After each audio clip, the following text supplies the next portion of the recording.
Talk show विश्व विजेता के साथ हाजिर हूं मैं रुमाना इसार खान। क्रिकेट वर्ल्ड कप 2015 के फाइनल में पहुंच गई है न्यूजीलैंड की टीम। और देखिए 26 मार्च को भारत और ऑस्ट्रेलिया का मुकाबला होना है, दूसरा सेमीफाइनल। सवाल ये कि क्या टीम इंडिया ऑस्ट्रेलिया को 26 मार्च को मात देकर 29 मार्च को फाइनल में न्यूजीलैंड की टीम को पीट सकती है, बन सकती है दोबारा विश्व विजेता। आइए बात करते हैं टीम इंडिया की तैयारियों के बारे में। 2011 वर्ल्ड कप जीतने वाली टीम इंडिया के सदस्य रहे टीम के तेज गेंदबाज विश्व विजेता आशीष नेहरा का जोरदार तालियों के साथ स्वागत कीजिए।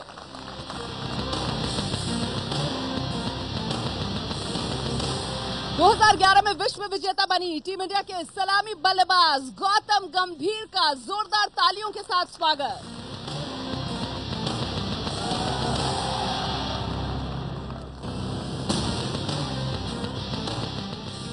गौतम, आशीष, बहुत बहुत स्वागत आपका विश्व विजेता में। आशीष, ये न्यूजीलैंड की टीम तो नॉनस्टॉप लग रही है। जी बिल्कुल, और ऐसा नहीं है कि ये कोई पहली बार वर्ल्ड विश्व कप में अच्छा खेलें।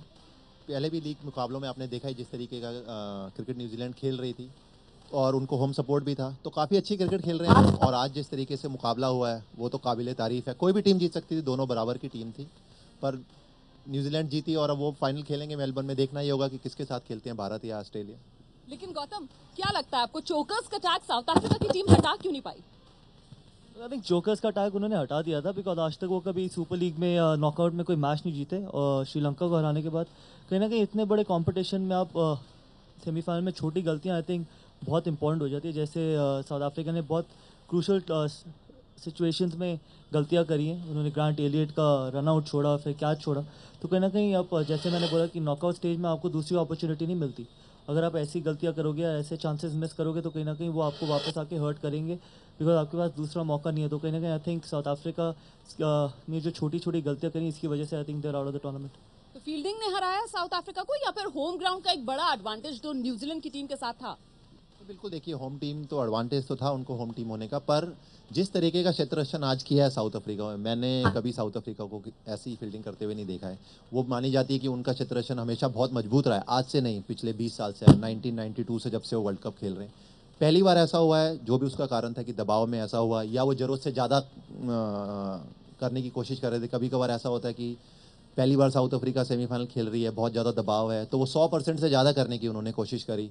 तो कुछ ऐसे हुआ वाकया, जैसे आखिर में अगर आपने देखा जो बहरदीन और जेपी डुमनी, तो वो दर्शाता है कि जेपी डुमनी किस तरीके से वो बहरदीन का कैच था, जो उन पे दबाव उन्होंने लिया।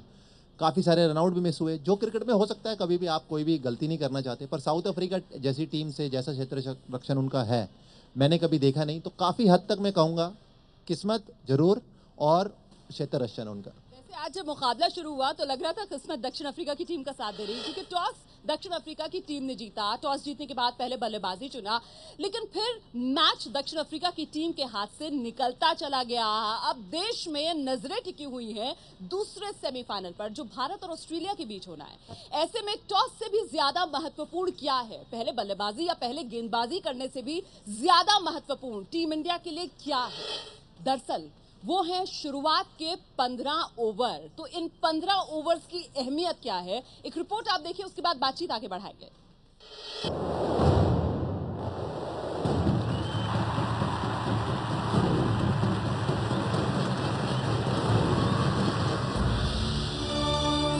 छब्बीस मार्च को दूसरा सेमीफाइनल, आमने सामने होंगी ऑस्ट्रेलिया और भारत की टीम। मुकाबला जोरदार होगा क्योंकि ऑस्ट्रेलिया नंबर 1 टीम है तो भारत नंबर 2। कौन किस पर भारी पड़ेगा इसका अंदाजा मैच शुरू होने के 15 ओवर के बाद ही लग जाएगा। ऐसा हम क्यों कह रहे हैं, इसकी कई वजह हैं। वजह है एरन फिंच और डेविड वार्नर, जिनकी ओपनिंग बल्लेबाजी किसी भी टीम के लिए सिरदर्द साबित हो सकती है। वजह है मोहम्मद शमी और उमेश यादव, जिनकी गेंदबाजी के सामने शुरुआती ओवरों में ही बल्लेबाजों का दम निकल जाता है। वजह है शिखर धवन और रोहित शर्मा, जो गेंदबाजों की बड़ी बेदर्दी से धुनाई करते हैं। स्पिन और ये गई स्टैंडों में। वजह है मिचेल स्टार्क और हेजलवुड और मिचेल जॉनसन की गेंदबाजी, जो शुरुआती 15 ओवरों में ही मैच का रुख बता सकती है। शुरू के 15 ओवर में भारत की रणनीति अब तक यही रही है कि अगर पहले बल्लेबाजी करो तो पहले विकेट बचाओ, फिर ताबड़तोड़ हमला करो। पहले मैच में पाकिस्तान के खिलाफ भारत ने शुरू के 15 ओवर में 1 विकेट पर 71 रन बनाए और जब पारी खत्म हुई तो स्कोर था 7 विकेट पर 300 रन। दक्षिण अफ्रीका के खिलाफ भारत ने 15 ओवर में 1 विकेट पर 61 रन ही बनाए थे, जबकि 50 ओवर में स्कोर हो गया 7 विकेट पर 307 रन। क्वार्टर फाइनल में भी बांग्लादेश के खिलाफ ऐसा ही हुआ। शुरुआती 15 ओवर में भारत ने बिना विकेट खोए 70 रन बनाए थे, लेकिन 50 ओवर में स्कोर हो गया 6 विकेट पर 302 रन। ऑस्ट्रेलिया के खिलाफ भी भारत को ऐसी ही रणनीति पर चलना होगा। ये अलग बात है कि इस बार भारत का सामना आग उगलने वाले स्टार्क से होगा। साथ में हेजलवुड और मिचेल जॉनसन भी ओपनर रोहित और शिखर की मुश्किलें बढ़ा सकते हैं। 100 वनडे क्रिकेट में बहुत बेहतरीन पारी। तो गौतम, पहले 15 ओवर जो हैं वही खेल की दिशा तय कर देंगे। कहीं ना कहीं क्रूशल है। मैंने लास्ट टाइम भी ये बोला था कि जब ये जो नए रूल्स और रेगुलेशन है, जब से 2 नए बॉल आए हैं, तो कहीं ना कहीं पहले 15 ओवर बहुत क्रूशल हो जाते हैं दोनों टीमों के लिए, जो पहले बॉलिंग डाल रहा हो या पहले बैटिंग कर रहा हो। बिकॉज जैसे आपने कहा, अगर कोई बॉलिंग साइड होगी वो कोशिश करेगी जितनी ज़्यादा से ज़्यादा विकेटें ले सके वो ले 2 नए बॉलों के साथ, और बैटिंग टीम ये कोशिश करेगी कि एक सॉलिड स्टार्ट दे सके। तो कहीं ना कहीं दोनों ओपनिंग पार्टनरशिप, चाहे वो बॉलिंग की हो चाहे वो बैटिंग की, बहुत क्रूशल हो जाती है। बिकॉज अगर आपने इस टूर्नामेंट में देखा हो कि नॉर्मली सारी टीम्स यही कोशिश कर रही है कि वो विकेट्स ना खोएं, और 30-35 ओवर तक अगर वो 150 रन पे भी हैं और ज़्यादा विकेटें नहीं खोई तो कहीं ना कहीं वो 300-320 का टारगेट बना सकते हैं। तो अगर हम पहले बल्लेबाजी करने उतरते हैं तो हमारे ओपनर्स शिखर और रोहित को किस भूमिका में रहना चाहिए आपकी सलाह में?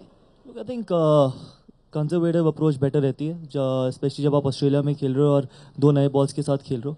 आप अगर अग्रेसिव होकर खेलने की कोशिश करोगे तो ऐसा भी हो सकता है वो वर्क करे, लेकिन ऐसा भी हो सकता है कि आप बिना किसी स्कोर के आप 2 विकेट भी खो दो, तो कहीं ना कहीं फिर आप अपने मिडिल ऑर्डर पे प्रेशर डाल रहे हो। तो मुझे लगता है कि अगर वो पहले 10 ओवर अगर थोड़ा कॉशियस होकर भी खेलते हैं और अपने टीम को थोड़ा सॉलिड स्टार्ट देते हैं, चाहे 10 ओवर में 30-35 या 40 रन भी हो। आज मैकलम ने लेकिन बड़ी धुआंधार बल्लेबाजी कर दी थी शुरुआत में। आई थिंक वो मैकलम की गेम है।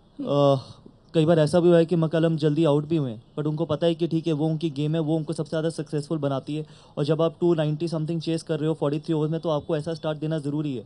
बट आप अगर पहले बैटिंग कर रहे हो तो मुझे नहीं लगता कि वो एक तरीका है खेलने का। बिकॉज ऐसा भी हो सकता है कि आप बिना ज़्यादा स्कोर के 2 आउट हो जाओ, 2 विकेटें खो दो, तो उसके बाद आप अपनी टीम पर प्रेशर डाल रहे हो, विच फिर वो आपकी टीम को पूरा बैकफुट पर रखती है। तो कहीं ना कहीं कॉशियस स्टार्ट या अच्छा स्टार्ट इज़ वेरी इंपॉर्टेंट। और अगर पहले गेंदबाजी करें तो फिर शुरुआत के 15 ओवर में गेंदबाजों को किस बात पर ध्यान देना चाहिए? देखिए, हर गेंदबाज, जैसा गौतम ने कहा कि जो अभी फॉर्मेट है कि 2 नई गेंद है, हर गेंदबाज, हर कप्तान ये चाहेंगे कि शुरू में वो ज़्यादा से ज़्यादा विकेट ले सकें। पर मैं ये जरूर कहूँगा कि कभी कभार ऐसा होता है कि विकेट नहीं मिलती है, दूसरी टीम पहले 10 ओवर में अच्छा स्टार्ट हो जाता है, 60 या 70 रन बना देती है ऑस्ट्रेलिया। पर आपको हमेशा कमबैक करने की कोशिश करनी चाहिए कि अगर विकेटें ना मिले, अगर आपको 2 या 3 विकेट मिल जाती है उससे अच्छी तो कोई बात नहीं है, पर फिर भी आप आसान नहीं ले सकते। ऐसा नहीं है कि अगर आपने 3 आउट कर लिए तो ऑस्ट्रेलिया 300 नहीं बना सकती, या आप पहले 10 ओवर में 80 रन बढ़ गए तो आप 270 पे नहीं रोक सकते हैं। ऐसा नहीं है, आपको 50 ओवर अच्छी बॉलिंग करते रहना पड़ेगा, या अगर आपकी पहले बल्लेबाजी आती है तो 50 ओवर अच्छे करते रहना पड़ेगा। पर गेंदबाजों को ये जरूर कहूँगा, एक सकारात्मक रूप अपनाना चाहिए, अच्छा माइंडसेट से जाना चाहिए कि हमें आउट करना है। लेकिन जब तक आगाज अच्छा नहीं होगा तब तक आप अच्छे अंजाम की तो कल्पना भी नहीं कर सकते ना, ये तो तय है। बिल्कुल बिल्कुल, और पहले 15 ओवर बहुत इंपॉर्टेंट रहेंगे, चाहे गेंदबाजी करें चाहे बल्लेबाजी, कोई भी टीम होगी जो वो पहले अच्छी शुरुआत जरूर करना चाहेगी। और गेंदबाजी जिस तरीके से कर रहे हैं अभी मोहम्मद शामी, उमेश यादव या मोहित शर्मा ने जो शुरुआत दी है, अगर उसी तरीके से करेंगे, पिछले मैच में उन्होंने देखा है किस तरीके से शेन वॉटसन को या माइकल क्लार्क को वाब रियाज ने भी एक्सपोज किया छोटे गेंद पे, बाउंसर पे। वो एडिलेड का ग्राउंड था जहाँ पे साइड बाउंड्री छोटी थी, अभी सिडनी में उससे बड़ी है, तो वो जरूर टीम मीटिंग में बात उन्होंने करी होगी। जिस तरीके की फॉर्म है शेन वॉटसन की या माइकल क्लार्क की, तो कहीं ना कहीं दबाव ऑस्ट्रेलिया पे भी रहेगा। अगर भारतीय गेंदबाज जिस तरीके की कर रहे हैं, गेंदबाजी अच्छी शुरुआत करेंगे तो हम रोक पाएंगे ऑस्ट्रेलियन टीम को 260-70 पे, जो जिस तरीके की हमारी बल्लेबाजी है चेस कर सकते हैं। आइए चलिए जरा दर्शकों के पास भी चलते हैं, सवाल किसके पास है यहाँ पर। तो कुल मिलाकर अगर शुरुआत अच्छी रही तो फिर चाहे आप बल्लेबाजी करें या गेंदबाजी, कहीं ना कहीं टीम को उससे फायदा मिलेगा, हम अच्छे नतीजे की उम्मीद कर सकते हैं। सवाल लेते हैं। मेरा सवाल गौतम सर से है। सर, जिस तरह की फॉर्म में मिचेल स्टार्क हैं और जिस तरह की घातक बॉलिंग वो कर रहे हैं, तो आपके अकॉर्डिंग क्या ओपनिंग पेयर के इंडिया की क्या स्ट्रेटजी रहनी चाहिए? कि अटैक करना चाहिए उन्हें, उनकी लय खराब करनी चाहिए, या फिर पहले 10-15 ओवर देख लेना चाहिए उसके बाद अटैक करना चाहिए? आई थिंक जैसे मैंने पहले बोला कि अटैक करना एक ऑप्शन नहीं है। अगर आप अटैक करने को देखते हो तो कई बार ऐसा होता है कि आप जल्दी 2 या 3 आउट भी हो सकते हो और उसके बाद आप अपनी टीम को प्रेशर में डाल रहे हो। कहीं ना कहीं अगर आप पहले 4 ओवर सी ऑफ कर सको उनको या अच्छी शॉट्स खेल सको रादर देन ज़बरदस्ती अटैक करने के, तो आप एक अच्छा प्लेटफॉर्म सेट कर रहे हो, उसके बाद जो बाकी बॉलर्स आप उनको टारगेट कर सकते हो। ऐसा ना हो कि आप मिचेल स्टार्क को टारगेट करने के चक्कर में आप उनको 2 विकेट खो दो और बाद में शेन वॉटसन या मैक्सवेल या वॉटसन को आप अटैक ही ना कर पाओ, बिकॉज आपके पास ज़्यादा विकेटें ना रह जाएं और आप अंडर प्रेशर हो जाओ। तो कहीं ना कहीं I think cautious approach is better. Cautious नहीं कहता कि बिल्कुल ही कॉशियस, बट कहीं ना कहीं आपको परसेंटेज क्रिकेट खेलनी बहुत ज़रूरी है। जी, लेकिन अब सवाल ये कि आखिरकार रणनीति टीम इंडिया क्या बनाए जिसके बूते पर टीम इंडिया ऑस्ट्रेलिया पर लगाम लगा सकती है। क्या हो वो रणनीति, रिपोर्ट देखिए।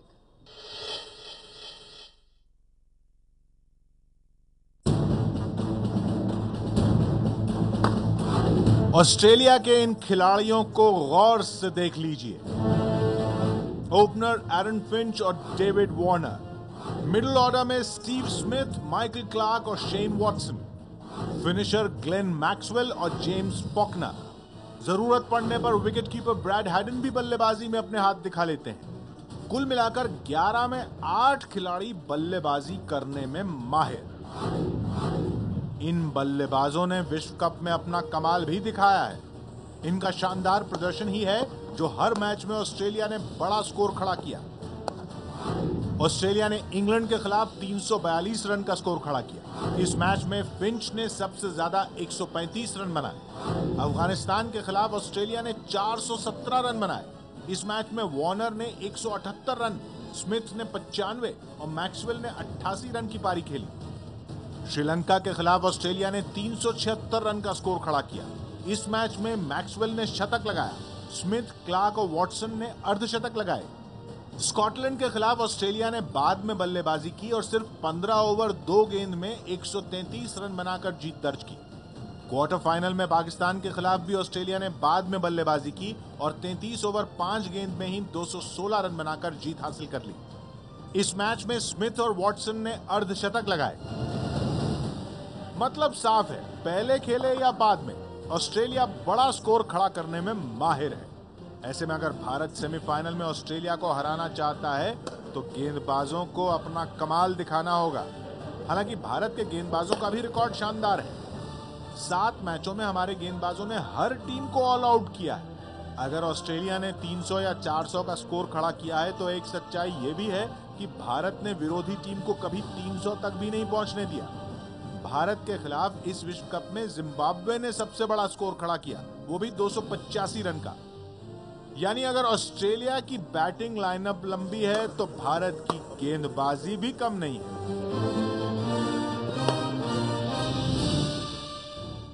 आशीष, ऑस्ट्रेलिया को तो महारत हासिल है बड़ा स्कोर बनाने में, अब इसे कैसे रोका जाए? नहीं, बिल्कुल देखिए, ऑस्ट्रेलिया की बल्लेबाजी सबको पता है कि वो नंबर 8 पे ब्रैड हेडिन खेलते हैं। पर ऐसा नहीं कि इस विश्व कप में उन्होंने जब भी बल्लेबाजी करी है 300 या 350 रन ही बनाए हैं, और जब बाद में बल्लेबाजी करनी पड़ी है, अगर उन्होंने पहले भारत ने बल्लेबाजी की और अगर 270-80 रन में बनाए, तो ये बहुत ही बड़ा मुकाबला है। ये लीग फेजेस वाला मैच नहीं है। आपने देखा कि क्वार्टर फाइनल में किस तरीके से 216 रन बनाने में, इकलौता क्वार्टर फाइनल था जो थोड़ी मुकाबला बड़ा पास का हुआ, बाकी सब एक तरफा मुकाबले थे। तो उसमें 216 रन बनाने में जिस तरीके की गेंदबाजी वहाब रियाज ने की, वो अगर 1-2 कैच पकड़े जाते, ऑस्ट्रेलिया को जरूर एज था, उनका अपर हैंड था, पर मुकाबला बहुत क्लोज जा सकता था। तो अगर हम जैसी गेंदबाजी कर रहे हैं वैसी गेंदबाजी करेंगे तो हम जरूर रोक पाएंगे। इसमें कोई शक नहीं है कि उनका होम ग्राउंड है, उनकी बल्लेबाजी बहुत अच्छी है और नंबर 8 पे ब्रैड हेडिन खेलते हैं। और जिस तरीके विकेट भी जरूर देखना होगा कि सिडनी में किस तरीके का विकेट है, कैसा मौसम है, वो सब चीज़ें आएंगी पिक्चर में बड़ी जरूर।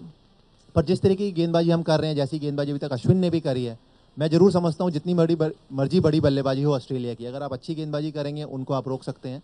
और अगर वो मैं कहता हूँ अगर वो 300 रन बना भी देते हैं तो भी भारतीय बल्लेबाजी पूरी तरीके से सक्षम है वो 300 रन बनाने में। ऐसा नहीं है, बहुत बार सुना है कि पहले बल्लेबाजी करके, मेरे खास दोस्त आज है नहीं है, शोएब अख्तर, हमेशा बोलते हैं कि जो पहले टॉस जीत के बल्लेबाजी करेगा काफ़ी फर्क पड़ता है। बिल्कुल फर्क पड़ता है, पर ऐसा नहीं है कि 230, 40 या 50 रन बनेंगे तो आप चेज नहीं कर सकते। आज न्यूजीलैंड ने दिखाया ही है, हालांकि छोटा ग्राउंड था कि वो 300 रन उन्होंने बनाए 43 ओवर में। सिडनी का ग्राउंड भी यही कहता है, वहां पर आंकड़े भी यही कहते हैं कि जो चेज करता है उस टीम को कहीं ना कहीं बेनिफिट मिलता है। हालांकि ज्यादातर टॉस जीतने के बाद सब आप बल्लेबाजी चुनते हैं करना। बिल्कुल, और जो ऐसे दबाव वाले मुकाबले हैं, ज्यादातर कप्तान यही चाहते हैं कि पहले बल्लेबाजी करें। और जहां तक आंकड़ों का सवाल है, देखिए आंकड़े तो जैसे जैसे क्रिकेट आगे बढ़ती रहती है आंकड़े बदलते रहते हैं। आंकड़ों में मैं बिल्कुल विश्वास नहीं रखता हूँ।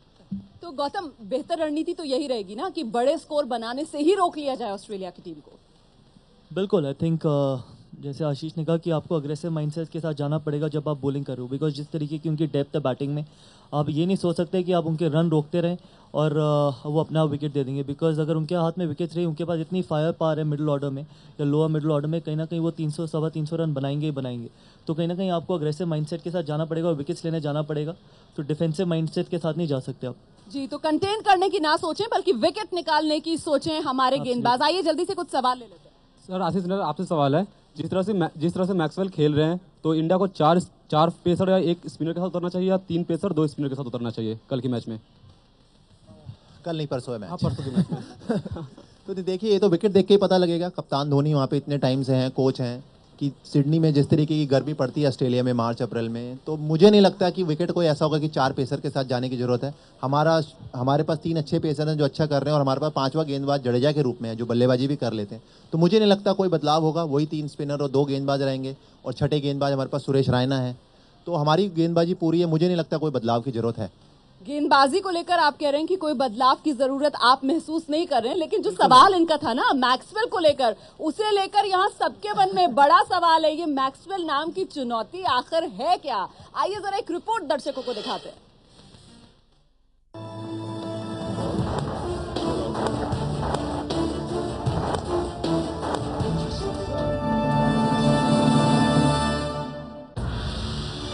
ग्लेन मैक्सवेल को कैसे आउट करें?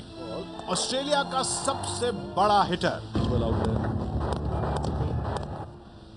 विश्व कप 2015 का सबसे खतरनाक फिनिशर, अब टीम इंडिया पर ग्लेन मैक्सवेल का खतरा बनकर मंडरा रहा है। इस विश्व कप में मैक्सवेल ने ऑस्ट्रेलिया के लिए सबसे ज्यादा रन बनाए हैं। मैक्सवेल ने 6 मैच में 301 रन जोड़े हैं, वो भी 183.5 के बेहतरीन स्ट्राइक रेट से। बड़ी बात यह है कि मैक्सवेल ने नंबर 5 और नंबर 6 पर बल्लेबाजी करते हुए रनों की झड़ी लगाई है और खास चीज ये रही कि हर बड़े मैच में मैक्सवेल ने रन किए हैं। श्रीलंका के खिलाफ मैक्सवेल ने सिर्फ 52 गेंद पर शतक लगाया। इंग्लैंड के खिलाफ 40 गेंद पर 66 रन बना दिए। पाकिस्तान के खिलाफ क्वार्टर फाइनल में भी मैक्सवेल ने 29 गेंद पर नाबाद 44 रन की पारी खेली। बल्ले से ही नहीं, भारत के खिलाफ सेमीफाइनल से पहले मैक्सवेल ने जबानी जंग भी शुरू कर दी है। I think we targeted it pretty well during the summer. I don't think they won a game against us all summer. So hopefully we can make the most of that, and hopefully that's pretty clear in their memories. Because कप्तान धोनी जबानी जंग का जवाब नहीं देते, लेकिन Glenn Maxwell को कैसे आउट करें, इस बात का जवाब धोनी और टीम मैनेजमेंट को जरूर ढूंढना होगा। तो मैक्सवेल जो अपनी टीम के मैच विनर है, गौतम, एक ऐसा बल्लेबाज जो पूरी तरीके से रंग में है, टूर्नामेंट में अपनी टीम की तरफ से सबसे ज्यादा रन उसी के खाते में है, कैसे रोक सकते हैं उसे? लोग कहते हैं ऐसे बैट्समैन, जब भी आप ऐसे बैट्समैनों के अगेंस्ट खेलते हो तो आप ज़्यादा कोशिश नहीं करते, कि आप ज़्यादा ट्राई नहीं करते। बिकॉज जब आप ज़्यादा ट्राई करते हो एज अ बॉलर, तो कहीं ना कहीं आप उनके हाथ में खेल रहे हो, उनको एडवांटेज दे रहे हो। बिकॉज ऐसा भी हो सकता है कि मैक्सवेल पहली बॉल पर आउट हो जाए और ऐसा भी हो सकता है कि वो अनबिलीवेबल इनिंग खेल जाए। बट जिस तरीके की वो बैटिंग करते हैं, कई बार ऐसा लगता है कि बॉलर्स ज़्यादा ट्राई करने की कोशिश करते हैं, डिफरेंट चीज़ें करने की कोशिश करते हैं, और वो उनके एडवांटेज के लिए होता है। बिकॉज वो चाहते हैं कि बॉलर्स डिफरेंट चीज़ें करें, जिससे वो अपनी गेम खेल सके, अपने शॉट्स खेल सकें। स्पेशली जब आप क्रिस गेल जैसे बैट्समैन या मैक्सवेल जैसे बैट्समैन के अगेंस्ट बॉल डाल रहे होते हैं, तो नॉर्मली एज अ कैप्टन यही स्ट्रैटेजी रहती है। जब नॉर्मली हम IPL में भी खेलते हैं, चाहे वो मैक्सवेल हो या क्रिस गेल हो, तो मैं बॉलर्स को यही कहता हूँ कि वो अपनी लाइन एंड लेंथ पे स्टिक करें। अगर उधर से वो अच्छी शॉटें मार सकते हैं कंसिस्टेंटली, तो कोई प्रॉब्लम नहीं है। अगर आप ज़्यादा कोशिश करते हो ट्राई करने की कि yorker, outside off stump, length ball, short ball, तो कहीं ना कहीं वही मैक्सवेल या क्रिस गेल जैसे बैट्समैन चाहते हैं। तो इंपॉर्टेंट थिंग यही है कि अपने लेंथ पे स्टिक करें। और ऐसा भी हो सकता है मैक्सवेल पहली बॉल ऐसा कोई शॉट मार दे, वो पहली बॉल पर भी आउट हो सकते हैं, बिकॉज आई थिंक वो परसेंटेज क्रिकेट नहीं खेलते। तो आई थिंक इंपॉर्टेंट थिंग यही है कि एज अ बॉलर आप परसेंटेज क्रिकेट खेलो, बिकॉज उनकी तो ये ऐसी गेम है कि वो एट टाइम्स पहली बॉल पर या जल्दी भी आउट हो सकते हैं, एट टाइम्स वो आपके गेम आपके हाथ से लेके भी जा सकते हैं। बिल्कुल। तो मैक्सवेल जैसे बल्लेबाज के सामने गेंदबाज की रणनीति क्या होनी चाहिए? देखिए, मैक्सवेल तो ऐसे बल्लेबाज हैं, सबको पता है कि वो कभी भी गेम बदल सकते हैं। और पर मैं पहले भी ये कहता रहा हूँ, जिस तरीके की हम गेंदबाजी कर रहे हैं, अगर वैसी गेंदबाजी करेंगे, मतलब आसान नहीं होगा ये गेम। ये बड़े सारे हमारे जितने भी गेंदबाज हैं, उनके जीवन का मैं ये कहूँगा, एक R अश्विन है जो पिछली बार वर्ल्ड कप क्वार्टर फाइनल खेले थे और वर्ल्ड कप का हिस्सा थे। बाकी सारे गेंदबाज पहली बार खेल रहे हैं, तो उन पर दबाव जरूर रहेगा। पर जिस तरीके की गेंदबाजी कर रहे हैं, अगर वो मैक्सवेल को करेंगे कि अगर स्टिक टू द बेसिक करेंगे, कि अगर अच्छी लाइन और लेंथ डालें, ये भी हो सकता है कि मैक्सवेल की बल्लेबाजी 30 या 40 रन पे ऑस्ट्रेलिया 3 या 4 विकेट खोल दे, जल्दी आ जाए, तो वो जो सिचुएशन है वो मैक्सवेल को बिल्कुल सूट नहीं करता है। तो वो जैसा गौतम ने बोला, हो सकता है कि वो पहली गेंद पे भी आउट हो जाए। मैक्सवेल बहुत खतरनाक है अगर उनके बल्लेबाजी लास्ट 15 ओवर में आए, तो हमें यही कोशिश करनी चाहिए मैक्सवेल से पहले कि जल्दी से जल्दी 2-3 विकेट लें, उनको जितना जल्दी हो सके अंदर लाएं। पर मैं ये नहीं समझता कि केवल मैक्सवेल ही खतरनाक है या मैक्सवेल पे ही आपको ज़्यादा ध्यान देने की जरूरत है। वो गेम का रुख जरूर बदल सकते हैं, पर आप उनके पास स्टीवन स्मिथ भी है, हेडिन भी है, बल्लेबाजी उनके पास काफ़ी है, फॉकनर है। मैं कभी कभार समझता हूँ कि मैक्सवेल से ज़्यादा खतरनाक फॉकनर भी हो सकते हैं। तो ऐसे मैक्सवेल को खाली देख के या एक खिलाड़ी को देख के आप मतलब मंत्र रणनीति यही नहीं है बना कि सकते। शुरुआत से ही जो सामने वाली टीम है आप उस पर दबदबा कायम रखें। आइए जरा जल्दी से कुछ और सवाल लेते हैं। मेरा सवाल गौतम सर से है। सर, जैसे कि हम सब जानते हैं 2007 T20 वर्ल्ड कप फाइनल में और 2011 विश्व कप फाइनल में आपने अपने एक्सपीरियंस का इस्तेमाल करके भारत को कप जिताया। तो क्या भारत की बैटिंग लाइनअप इतनी मजबूत है कि अगर भारत को बड़ा स्कोर चेज करने को मिला तो वो भी वो चेज कर पाएगा? बिल्कुल, I think best team select करते हैं selectors, best teams world cup खेल रही होती है, तो नो डाउट अगर ऐसे ही मैचेस होते हैं कि जब ये प्रेशर मैचेस होते हैं, आपका कैरेक्टर सामने आता है, आपका टैलेंट सामने आता है, आपकी मेंटल टफनेस सामने आती है, तो कहीं ना कहीं मुझे पूरा विश्वास है कि आई थिंक जिस तरीके की इंडिया ने क्रिकेट खेली है, अगर इस मैच में भी होपफुली जैसे आशीष ने कहा, ये मैच आसान नहीं होने वाला। अभी तक इंडिया इतना ज़्यादा टेस्ट नहीं हुआ इस टूर्नामेंट में एक्सेप्ट साउथ अफ्रीका, तो कहीं ना कहीं यहाँ पर आपको अपनी मेंटल टफनेस दिखाने की बहुत ज़रूरत है, कैरेक्टर दिखाने की भी, बिकॉज कहीं ना कहीं ऑस्ट्रेलिया बहुत हार्ड क्रिकेट खेलता है। तो इम्पॉर्टेंट थिंग यही है कि ऐसे ही मैचेस होते हैं जब आप अपना नाम बना सकते हैं और अपने देश का नाम रोशन कर सकते हैं। विश्व विजेता बनने के लिए टीम इंडिया का सबसे घातक हथियार कौन साबित हो सकता है ऑस्ट्रेलिया के खिलाफ, जरा ये देखिए पहले। क्या अश्विन ऑस्ट्रेलिया की बल्लेबाजी की कमर तोड़ेंगे? विश्व कप 2015 में शानदार गेंदबाजी कर रहे आर अश्विन पर जिम्मेदारी बड़ी है। जिम्मेदारी सेमीफाइनल में ऑस्ट्रेलिया की खतरनाक बल्लेबाजी की कमर तोड़ने की। सामने वार्नर, वॉटसन, स्मिथ और मैक्सवेल जैसे इन फॉर्म बल्लेबाज हैं, लेकिन ऑस्ट्रेलिया को स्पिनर्स को खेलने में दिक्कत होती है। अभ्यास के दौरान भी ऑस्ट्रेलिया का ये डर साफ दिखा। ऑस्ट्रेलिया के बल्लेबाजों ने स्पिनर्स को खेलने में अपना सारा ध्यान लगाया। अश्विन का फॉर्म भी ऑस्ट्रेलिया के लिए चिंता की बात। विश्व कप 2015 में अश्विन की स्पिन ने पाकिस्तान, दक्षिण अफ्रीका, वेस्ट इंडीज समेत हर टीम को परेशानी में डाला। अश्विन ने 7 मैच में 12 विकेट लिए हैं। ऑस्ट्रेलिया के खिलाफ अश्विन ने 12 मैच में 13 विकेट लिए हैं।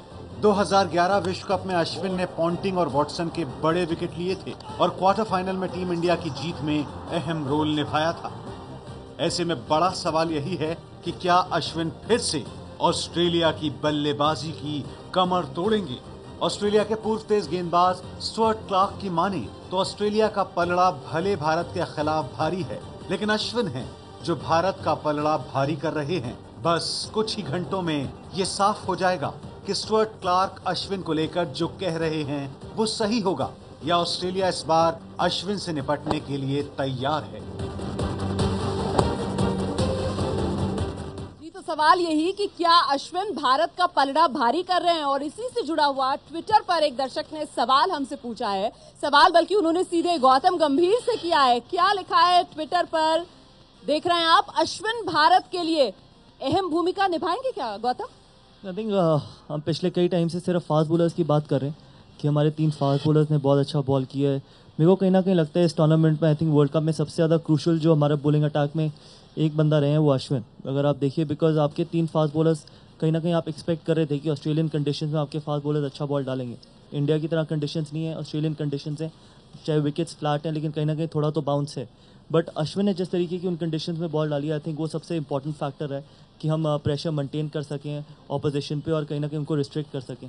तो आई थिंक अश्विन का बहुत क्रूशल रोल रहेगा, और स्पेशली सिडनी में इंडिया आई थिंक ऑस्ट्रेलिया से इससे बेटर वेन्यू पे नहीं खेल सकता था ऑस्ट्रेलिया में, बिकॉज सिडनी में ट्रेडिशनली बॉल स्पिन होता है, तो कहीं ना कहीं Ashwin will play a very huge role. बिल्कुल, तो इस विकेट पे अश्विन को ज्यादा मदद मिलेगी, और धोनी तो वैसे ही कह रहे हैं कि अश्विन टीम के बॉस हैं। थलाइवा, देखिए इसमें 2-3 चीज़ें हैं। जैसे तो एक गौतम ने बोला कि हम सब फास्ट बॉलर्स की बात करें, उन्होंने अच्छी गेंदबाजी करी है, हम अश्विन को नज़रअंदाज कर रहे हैं। एक तो मैं सोचता हूँ कि हम अपने 3 गेंदबाजों की बात इतनी ज़्यादा इसलिए कर रहे हैं कि लोगों ने एक्सपेक्ट शायद नहीं किया था कि वो इतना अच्छा करेंगे, तो मे बी इसलिए हम शायद ज़्यादा बात कर रहे हैं। पर अश्विन जिस तरीके की गेंदबाजी कर रहे हैं कि उन्होंने अपनी जो पेस वेरी करी है वो बहुत अहम रोल निभाएंगे। और जो मैं समझता हूँ जिम्मेदारी खाली अश्विन पे ही नहीं, सब पे है। अश्विन की जब तक गेंदबाजी आती है, अगर उस नई गेंद करते हैं तो अलग बात है, देखना होगा विकेट कैसा है। उससे पहले जो तेज गेंदबाज है उन पर भी काफ़ी निर्भर रहेगा। पर अश्विन ने जिस तरीके की गेंदबाजी करी है, वो जडेजा का भी उन्होंने काम आसान किया बीच वाले विकेट ओवर्स में, स्पेशली जो पाकिस्तान के अगेंस्ट गेम था कि जैसे उन्होंने 2-3 मेडन ओवर डाले, जिस तरीके की शुरुआत करी, तो वो बहुत ज़रूरी है। और स्पेशली सिडनी के विकेट पे कि अगर तेज गेंदबाज अच्छी शुरुआत देते हैं, नहीं देते, विकेट गिरते हैं, नहीं गिरते, स्पिनर में आपको अश्विन के साथ साथ जडेजा को भी अच्छी गेंदबाजी करनी पड़ेगी। पर हाँ, ये जरूर कहूँगा इस समय अश्विन सीनियर गेंदबाज है, इकलौते गेंदबाज है जो पहले वर्ल्ड कप खेल चुके हैं। पिछले क्वार्टर फाइनल में मुझे आज भी याद है उन्होंने बहुत अच्छी गेंदबाजी करी थी, तो अश्विन पे काफी दारोमदार रहेगा। बिल्कुल, और इस बार अपनी भूमिका बखूबी निभाते हुए बिल्कुल। नजर आ रहे हैं अश्विन। जल्दी से हम लोग कुछ सवाल और ले लेते हैं। आपका सवाल? सर, मेरा क्वेश्चन आशीष नेहरा सर से है। आपके हिसाब से, आपके पॉइंट ऑफ व्यू से इंडिया और ऑस्ट्रेलिया दोनों टीम का बेटर ट्रम्प कार्ड कौन हो सकता है? नहीं, देखिए, एक ट्रम्प कार्ड से तो आप वर्ल्ड कप सेमीफाइनल नहीं जीत सकते। दोनों टीमों के मतलब 11 के 11 खिलाड़ी भी परफॉर्म नहीं करते उस दिन। आपको 3 या 4 ऐसे खिलाड़ी चाहिए, गेंदबाजी में 2 गेंदबाज ऐसे चाहिए, 2-3 विकेट लें, अच्छी गेंदबाजी करें और बल्लेबाजी करें। इंडिया के लिए मैं ये जरूर कहूँगा कि एक सलामी जोड़ी, जो पहले 10 ओवर अगर हमारी बल्लेबाजी आती है, और विराट कोहली की बल्लेबाजी, ऊपर के 2 या 3, और सिडनी में अगर विकेट थोड़ा घूमा तो जैसे मैंने कहा आर अश्विन और रविंद्र जडेजा को अहम भूमिका निभानी पड़ेगी, जो इस वर्ल्ड कप में अभी उतना खास नहीं कर पाए हैं, पर उनको उतना मौका भी नहीं मिला। मैं कहूँगा कि कई बार ऐसा हुआ कि उनकी जब तक गेंदबाजी आई तो मैच खत्म हो चुका था, जैसे साउथ अफ्रीका के साथ भी हुआ, के अगेंस्ट हुआ था। तो विराट कोहली, ऊपर के 2 बल्लेबाज, तो ये बहुत अहम रहेगा अगर पहले बल्लेबाजी करते हैं। मतलब एक नाम लेना बहुत मुश्किल है, पर ये ट्रम्प कार्ड मैं जरूर कहूँगा कि अगर आपकी पहले बल्लेबाजी आती है तो सलामी जोड़ी और विराट कोहली अगर अच्छा खेलेंगे तो हम अच्छे रन लगा पाएंगे बोर्ड पे। बिल्कुल, ये पूरी टीम जो है वो विनिंग न्यूक्लियस इस वक्त बनी हुई है और किसी एक का नाम लेना बहुत मुश्किल। अगला सवाल गौतम से है। गौतम, आपके लिए सवाल। सर, मैं ये पूछना चाहती हूँ कि जैसा कि फेमस है इंडिया का बैटिंग ऑर्डर उनकी स्ट्रेंथ रही है, तो मैं चाहती हूँ कि आप ये बताओ कि आपके according what should be the batting order जो कि इस बार उनको विश्व विजेता बनाए टीम इंडिया को? तो कहीं ना कहीं इन्होंने पूरे टूर्नामेंट में सेम ही बैटिंग ऑर्डर रखा है और ये सेम बैटिंग ऑर्डर कहीं ना कहीं वर्क भी किया और सारे बैट्समैनों ने एक डिफरेंट स्टेजेस पे रन बनाए, तो मुझे नहीं लगता कि कोई भी वो चेंज करेंगे। और जितना आपका सेटल बैटिंग ऑर्डर होता है उतनी आपकी आई थिंक कंसिस्टेंट परफॉर्मेंस रहती है, तो मुझे नहीं लगता किसी भी तरीके से या कोई भी सोच होगी कि जहाँ पर वो अपना बैटिंग ऑर्डर चेंज कर सकते हैं। जी, अगला सवाल लेते हैं। मैम, सर जैसे विराट कोहली की इस तरह की फॉर्म जी है, तो उस पर विराट कोहली को नंबर 4 से 3 पे लाया जा सकता है? नंबर 3 पर ही खेल रहे हैं विराट कोहली तो। सॉरी 4 पर।